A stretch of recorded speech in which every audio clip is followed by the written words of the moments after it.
Students, welcome back to Vasavi Virtual Program. In this video, we are going to discuss about one important topic from matter lesson, and the topic is freezing and exothermic change. So my dear students, very clear, freezing is nothing but I'm taking here liquid, that is water.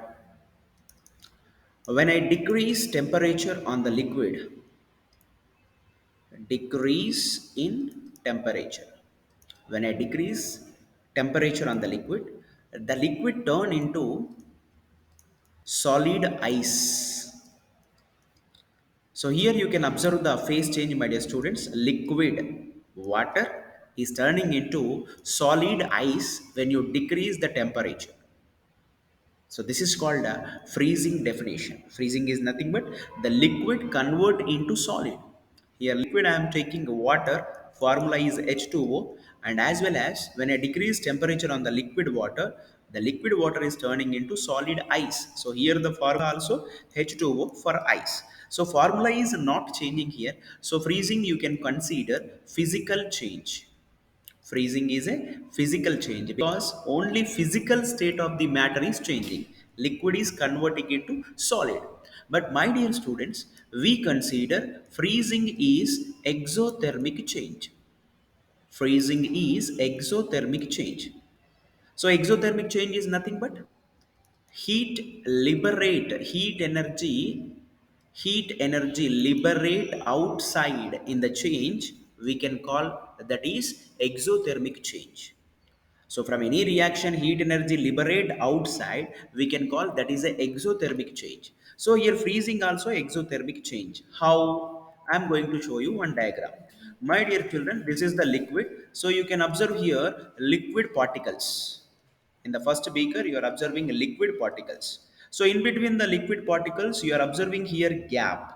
This is called weak interaction forces in between the liquid particles. Nothing but weak attraction forces are present. Weak attraction forces are present in the liquid in between the particles. That is why in the liquid particles move here and there. But my dear students, when you cool the liquid, nothing but when you decrease temperature on the liquid, these particles, liquid particles, stops the movement. So the liquid particles are going to stop their movement, and while decreasing the temperature, these liquid particles join very close to each other. So automatically on cooling, the liquid is becoming solid because these liquid particles are joining very close to each other like this. So you have to understand one point, my dear students. In the freezing, the liquid is converting into solid because in the freezing process, the liquid particles are losing their energy and the liquid particles are joining very close to each other. That is why the liquid becomes solid in the freezing, and in the freezing, the liquid particles are losing their energy. Nothing but liquid particles are liberating energy outside. So we can consider freezing is an exothermic change. So this is what, my dear students, why we are calling the freezing is an exothermic change.